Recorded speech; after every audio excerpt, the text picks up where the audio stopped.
যাদের টাকা আছে তাদের ক্যারেক্টারটা দিন দিন নিচের দিকে নেমে যাচ্ছে। তাই বলে সকলের না, বেশি পার্সেন্ট যারা, তাদের নিয়ে কথা বলছি। যাদের টাকা আছে তারা তাদের সময়ের পিছনে তারা দৌড়াতে দৌড়াতে, মানে তারা তাদের সোসাইটি মেনটেন করতে করতে তারা তাদের বাবা মার প্রতি যে দায়িত্বটা সেটা তারা ভুলে গিয়েছেন। তারা তাদের বাবা মাকে বৃদ্ধাশ্রমে রেখে আসছেন,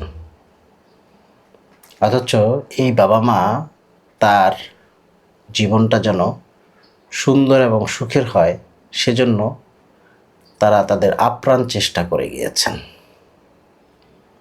এখানে যাদের টাকা আছে তাদেরকে নিয়ে বলছি, তার মধ্যে যে সবাই করছেন তাও বলছি না, পার্সেন্টেজ বেশি। এজন্য বৃদ্ধাশ্রম তৈরি করা হয়েছে টাকা আলাদের জন্য। গরিব যারা দৈনিক শ্রম বিক্রি করে তাদের জন্য বৃদ্ধাশ্রম তৈরি করা হয়নি।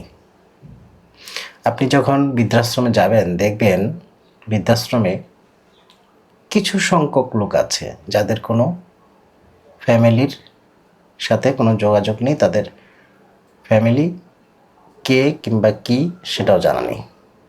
সেটা রাষ্ট্রীয়ভাবে রাষ্ট্রীয় আইন শৃঙ্খলা রক্ষাকারী বাহিনী কিংবা রাষ্ট্রীয় সিস্টেমে তাদেরকে দেওয়া হয়। আর বেশিরভাগ যারা আছেন বৃদ্ধাশ্রমে তাদের ফ্যামিলিগুলো টাকা পয়সার দিক দিয়ে তারা অনেক উন্নত, এতটাই উন্নত যা কল্পনাহীন।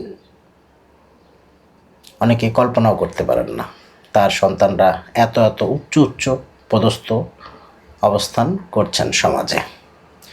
তাহলে তারা যে এই যে এত উচ্চ অবস্থানে আছেন কিংবা তারা যে এত টাকার মালিক, তাদের নৈতিকতাটা কোথায় গিয়ে দাঁড়ালো? তারা তাদের নৈতিকতার কাছে হার মেনেছে, তাদের নৈতিকতার কাছে তারা স্যালেন্ডার করেছে। এটা হচ্ছে বাস্তবতা। ওই যে বললাম, যারা দৈনিক শ্রম বিক্রি করে তাদের বাবা মাকে তারা তাদের কাছেই রাখেন। যদি কোনো না কোনো কারণে হারিয়ে যায় কিংবা খুঁজে পাওয়া যায় না, তখনও তারা চেষ্টা করেন তাকে খুঁজে বের করার জন্য। কারণ তারা খুব কাছে থেকে দেখেছে যে তাদের বাবা মা পরিশ্রম করেছে, কতটুকু পরিশ্রম করেছে তাদের জন্য, এবং তারাও সেই পরিশ্রমের সাথে সামিল হয়ে তারাও তাদের শ্রমটাকে বিক্রি করছেন। তার মানে তারা উচ্চ লেভেলে উঠতে পারছেন না। এজন্য নিম্ন লেভেলে যারা আছেন তারা টাকা পয়সাও দিতে পারেন না, তাদের ফ্যামিলির বৃদ্ধ যারা আছেন তাদেরকে বৃদ্ধাশ্রমে রেখে আসতে পারেন না। তারা প্রাকৃতিকভাবেই বন্দী হয়ে যায়। কথাগুলো বললাম, আজকে আপনি যৌবনে আছেন, কালকে আপনি বৃদ্ধ হবেন, এটা প্রাকৃতিক নিয়ম।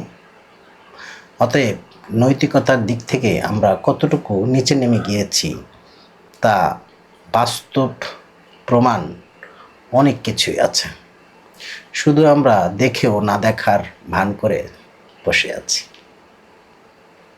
ধন্যবাদ, ভালো থাকবেন। আশা করি পরবর্তী ভিডিওতে দেখা হবে ইনশাআল্লাহ।